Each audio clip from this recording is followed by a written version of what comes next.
हाँ, इसके बाद देखिए अब आपका जो क्वेश्चन नंबर सेकंड है। पहले क्वेश्चन को ठीक से समझिए।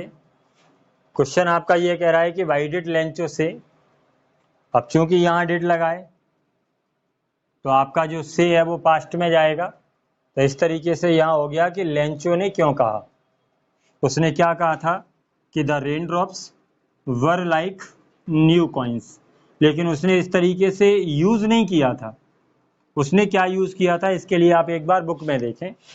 तो इसके लिए आप लोग आ जाएं पेज नंबर 4 पर, और पेज नंबर 4 पर जो आपका फर्स्ट स्टेंजा है, पैराग्राफ है, उसमें देखिए जो लास्ट है उससे पहली line, these aren't rain drops falling from the sky.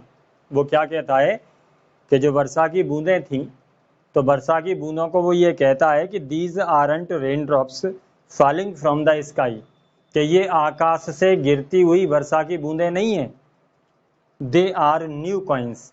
अब ये जो वर्ड उसने यूज करे हैं ना, उन पे थोड़ा सा ध्यान दीजिए। उसने यूज किया है कि दे आर न्यू कॉइन्स। इसका मतलब क्या हो गया कि the rain drops are new coins.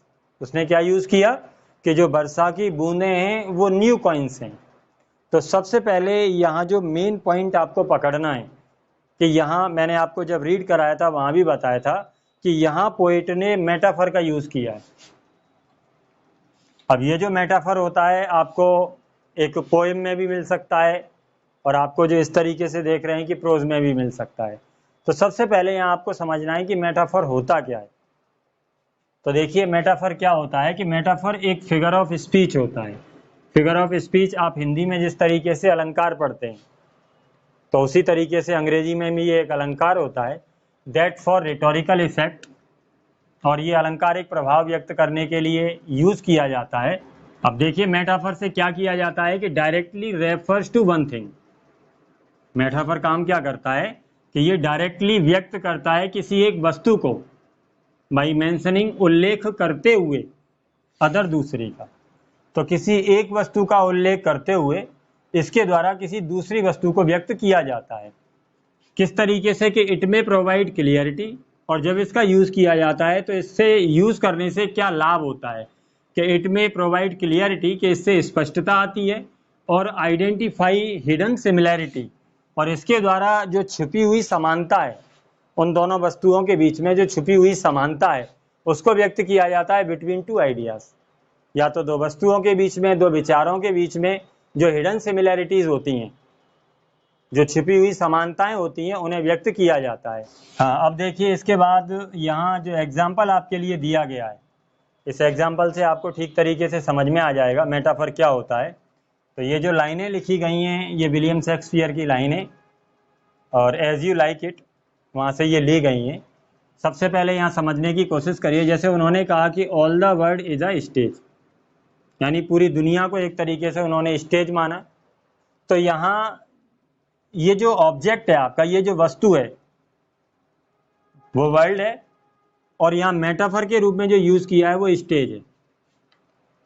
वही आपकी जो डेफिनेशन है वो क्या कह रही थी कि इसके द्वारा directly refer to one thing by mentioning other, कि किसी एक वस्तु को किसी दूसरी वस्तु का उल्लेख करते हुए आपको समझाया जाता है। तो यहाँ किस वस्तु का उल्लेख किया जा रहा है? स्टेज का उल्लेख करते हुए आपको वर्ल्ड को समझाया जा रहा है। ठीक। अब चूंकि यहाँ डायरेक्टली रेफर का मतलब क्या हुआ कि जिस तरीके से आप कंपैरिजन करने के लिए लाइक और एज जैसे वर्ड्स का यूज करते हैं, तो उस तरीके का यूज आपको यहाँ नहीं मिलता मेटाफर में। और जिनमें आपको लाइक और एज जैसे वर्ड मिलते हैं उसे एक और फिगरेटिव लैंग्वेज आप कह सकते हैं, जिसे आप सिमिली नाम देते हैं। तो मेटाफर की तरह आपको एक और फिगर ऑफ स्पीच पढ़ने को मिलेगा आगे, अगर कहीं आएगा तो अपन उसको भी डिस्कस करेंगे। लेकिन यहाँ थोड़ी सी उसकी चर्चा तो हो ही सकती है कि मेटाफर की तरह सिमिली भी होता है, उसमें भी कंपैरिजन किया जाता है। लेकिन अंतर केवल इतना होता है कि मेटाफर में क्या होता है कि डायरेक्ट कंपैरिजन होता है, इसमें किसी तरीके के लाइक और एज का यूज नहीं किया जाता। जबकि सिमिली में क्या होता है कि लाइक और एज का यूज किया जाता है। ठीक। जैसे यहाँ देखिए कि all the world is a stage, इसका मतलब क्या हो गया कि पूरी दुनिया एक स्टेज है, पूरी दुनिया उनकी नज़र में एक रंगमंच है। And all the man and women merely players, और जितने भी मैन एंड वुमेन हैं, यानी इस पृथ्वी पर जो भी लोग हैं उनको उन्होंने प्लेयर्स माना।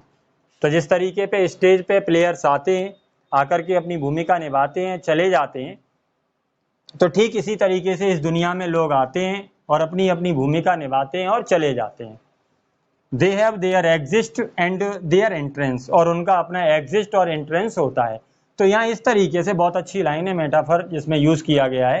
तो यहाँ जिस तरीके से उन्होंने एक वस्तु का उल्लेख करते हुए दूसरी वस्तु को समझाने की कोशिश करी है, और साथ में उन्होंने क्या किया है कि क्लियरिटी, स्पष्टता को व्यक्त किया है। और जो हिडन सिमिलैरिटीज हैं, जैसे अगर हम सामान्य अवस्था में देखें तो वर्ल्ड में और स्टेज में हमें कोई सिमिलैरिटी नजर नहीं आती।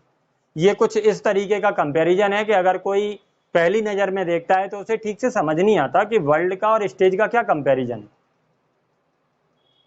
तो ये टू डिफरेंट थिंग्स होती हैं, दो बिल्कुल अलग अलग बातें होती हैं और उन दोनों को कंपेयर किया जाता है।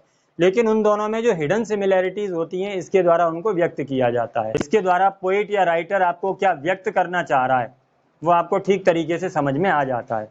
जैसे अगर आपको यहाँ देखने को मिलेगा, अगर आप पेज नंबर 4 पर आएंगे तो पेज नंबर 4 पर उन्होंने क्या लिखा है कि these aren't raindrops falling from the sky, कि ये आकाश से गिरने वाली वर्षा की बूंदें नहीं है, दे आर न्यू कॉइन्स।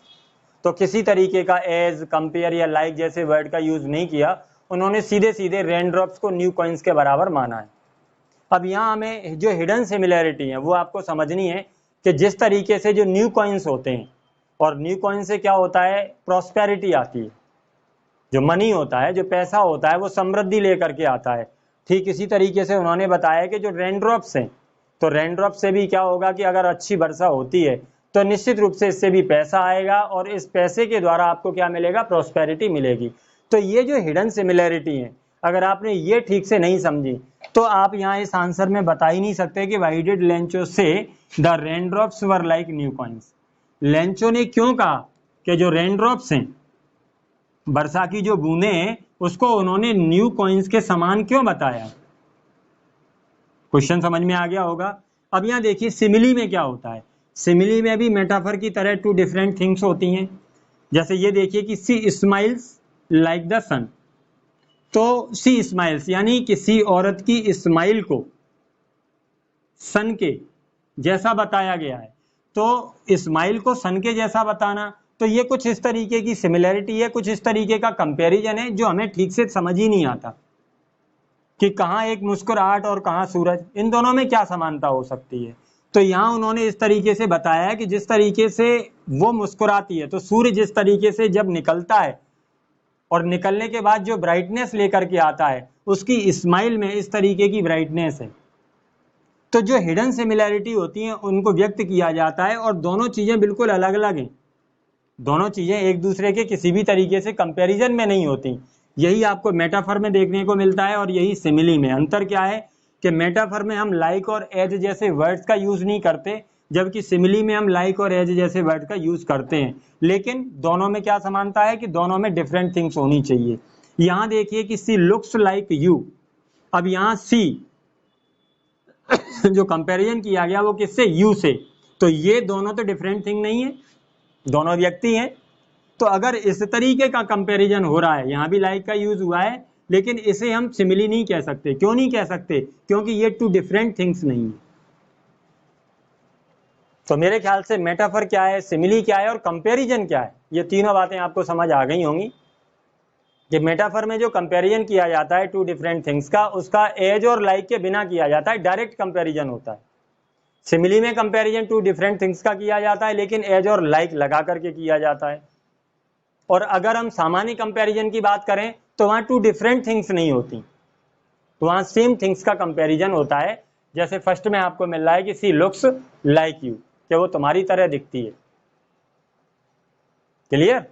अब आप आइए इसके आंसर पे। तो आंसर इसका क्या कह रहा है कि Lencho compared the raindrops with new coins. तो ये तो आपको यहां से समझ ही आ गया कि उसने जो रेनड्रॉप्स हैं उनका कंपैरिजन न्यू कॉइन से किया है। तो इतना तो आपने ये समझ करके ही लिख दिया, केवल क्वेश्चन आपका डिड में था इसलिए कंपेयर का आपने कंपेयर्ड कर दिया कि Lencho compared the raindrops with new coins, कि जो लेंचो है वो रेनड्रॉप्स की तुलना न्यू कॉइन से करता है। बिकॉज क्योंकि क्यों कंपैरिजन करता है, क्योंकि they were promising him a good harvest. जो रेनड्रॉप्स हैं, जो वर्षा की बूंदें हैं, वो उससे प्रॉमिस कर रही हैं, काय का प्रॉमिस कर रही हैं? अ गुड हार्वेस्ट। तो वर्षा की बूंदें उससे गुड हार्वेस्ट का प्रॉमिस करती हैं, और अगर उसके पास गुड हार्वेस्ट है तो रिजल्टिंग इन का मतलब परिणामतः, कि गुड हार्वेस्ट के परिणामतः क्या आता है? मोर प्रॉस्पेरिटी। कि अगर आपके पास फसल अच्छी हुई है तो इसके परिणामतः आपको समृद्धि मिलती है। और यही तो वो बताना चाह रहा है कि दैट्स वाई, इसलिए ही सेड, उसने कहा, क्या कहा? कि the big drops are 10 cent. इसलिए उन्होंने जो बड़ी बूंदें हैं उन्हें 10 सेंट कह के पुकारा कि ये बड़े कॉइन्स हैं। सेंट का मतलब क्या होता है? ये यूनिट ऑफ मनी है। तो इसलिए उसने क्या किया कि जो यूनिट ऑफ मनी भी आप इस तरीके से मान सकते हैं, इक्वल टू $0.01। तो इसलिए उसने क्या कहा कि बिग ड्रॉप्स आर 10 सेंट, के जो बड़ी बूंदें हैं उन्हें 10 सेंट के बराबर, पीसेस के बराबर बताया। And the little ones are 5। और जो छोटी बूंदें हैं उसने उन्हें क्या मान के चला कि ये 5 कॉइन्स के बराबर हैं। तो अब मेरे ख्याल से आपको समझ में आ गया होगा कि व्हाई डिड लेंचो से the rain drops were like new coins, कि लेंचो ने क्यों कहा रेन ड्रॉप्स को न्यू कॉइन्स के समान। तो क्यों कहा? आप क्लियरली कह देंगे कि Lencho compared the rain drops with new coins, कि लेंचो ने रेन ड्रॉप्स को न्यू कॉइन्स के समान बताया। बिकॉज, क्योंकि सबसे पहले जो रेन ड्रॉप्स थी, वर्षा की बड़ी बड़ी बूंदें जो गिर रही थी, तो जिस तरीके से न्यू कॉइन्स प्रॉस्पेरिटी लेके आते हैं, तो वर्षा की जो बड़ी बड़ी बूंदें थी वो भी उसके लिए प्रॉस्पेरिटी लेके आएंगी। उसे ऐसा लगा। किस तरीके से लेके आएंगी? तो बिकॉज, क्योंकि आप कारण बताएंगे उसका कि किस तरीके से, कि देवर प्रॉमिसिंग हिम, क्योंकि उन्होंने उससे प्रॉमिस किया अ गुड हार्वेस्ट का। वर्षा की बड़ी बड़ी बूंदें गिरना, यानी वर्षा का होना ही अपने आप में एक प्रॉमिस होता है। और वो प्रॉमिस किस बात के लिए होता है? गुड हार्वेस्ट के लिए। और अगर एक अच्छी फसल होती है तो रिजल्टिंग इन, इसके परिणामतः क्या होता है? मोर प्रॉस्पेरिटी, कि इसके परिणामतः प्रॉस्पेरिटी आती है। और ठीक इसी तरीके से आप कह सकते हैं कि दैट्स वाई, इसलिए ही सेड, उसने कहा, जो बिग ड्रॉप्स थी, कि the big drops are 10 cent and the little, और जो छोटी बूंदें थी, तो big drops are 10 cent pieces and the little ones are 5, कि इसलिए उसने बड़ी बूंदों को 10 सेंट पीसेस के बराबर माना, और जो छोटी बूंदें थी उसने उनको 5 सेंट पीसेस के बराबर माना। क्लियर? चलिए, इसके बाद देखिए आपका जो नेक्स्ट आंसर है।